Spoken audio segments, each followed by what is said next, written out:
I have a friend, and I've told her more than once that she's a weirdo, but she's a good kind of weirdo. And I think she said that I'm the only person who can say that and get away with it, and that she'd take it as a compliment. Weirdo, just because she's very different than a lot of other people, but is very secure in who she is.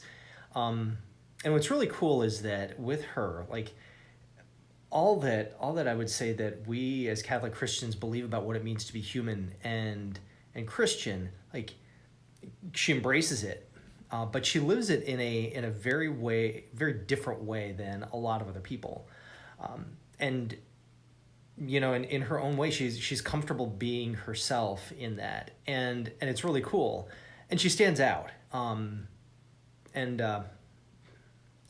not in a bad way. It's just kind of, it's who she is. I guess I really want to focus tonight just briefly on just being yourself. I think there's a couple of different extremes that we can take in this day and age, where we either rigidly follow a crowd on one hand, or else we just decide just to willy-nilly like fly in a bazillion different directions and have no direction to our life, and really disconnect ourselves from the rest of humanity.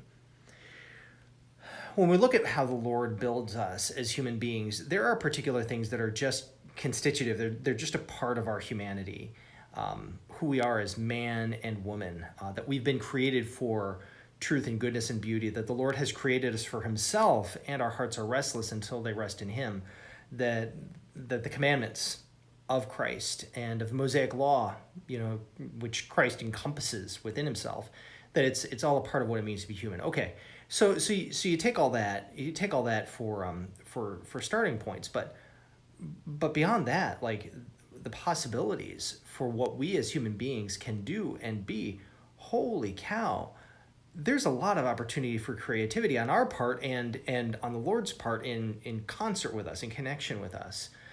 So for you and for me, let's make sure that we're being ourselves. The Lord created us as individuals. And even though, as they say, the apple doesn't fall far from the tree, and we might look a lot like our parents, we might act a lot like them in many ways, and have similar turns of phrase and things of that sort, we are our own people.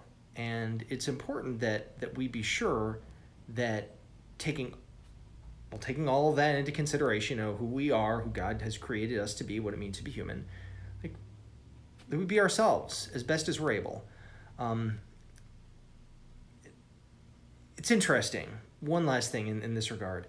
As you take a look at the lives of the saints within the Catholic Church, just how individual they are, even those that might share a common basic vocation, like they were priests or bishops or religious sisters or husband and wives, or they cared for the poor. You start to drill down a bit, and they're different.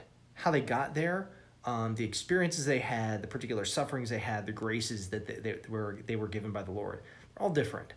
And so it is for you and for me. And so as we live our lives, yeah, we're human, but I think it's important for each of us to be sure that we are ourselves, we be individuals, and in our own ways that we, like my friend, be weirdos of a sort. You all take care.